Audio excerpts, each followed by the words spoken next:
বাইরে পড়ছে মুষলধারে বৃষ্টি। বৃষ্টি দেখে কে বলবে যে এটা বর্ষাকাল না? আর আজকে না বেশ ঠান্ডা ঠান্ডা লাগছে, আর এই সময় না খুব আলসেমি লাগে। তাই ভাবলাম রান্নাঘরে দাঁড়িয়ে থেকে আজকে কী রান্নানো যায়, একটা পদ দিয়েই কোনো রকমে চালিয়ে দেব। তার জন্য প্রথমে শিমের আমি আঁশগুলোকে ফেলে দেব।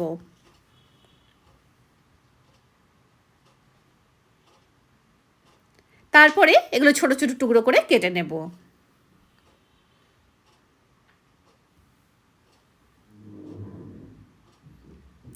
এবার একটা মিক্সিং জারে হাফ চামচ কালো সর্ষে আর হাফ চামচ সাদা সর্ষে আর 1.5 চামচ মতো পোস্ত দিয়ে প্রথমে শুকনো খড়িয়ে নিলাম।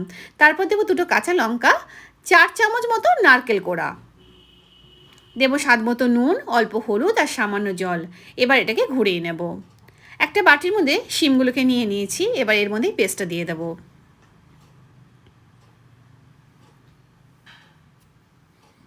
দিয়ে দেবো সর্ষের তেল, আবার একটু নুন দিয়ে দিলাম, ধনেপাতা কুচি দিয়ে দেবো, দিয়ে খুব ভালো করে এটাকে মেখে নেব। মাখা হয়ে গেলে এটা একটা টিফিন বক্সের মধ্যে ভরে নিয়েছি। ওপরে দিলাম 2টো কাঁচা লঙ্কা, কিছুটা তেল ওপর থেকে ছড়িয়ে দিলাম। কড়াইতে জল গরম করতে বসিয়ে দিয়েছি, স্ট্যান্ডের মধ্যে টিফিন বক্সটা দিয়ে মিনিট 15 মতো এটাকে ভাপে করে নেব।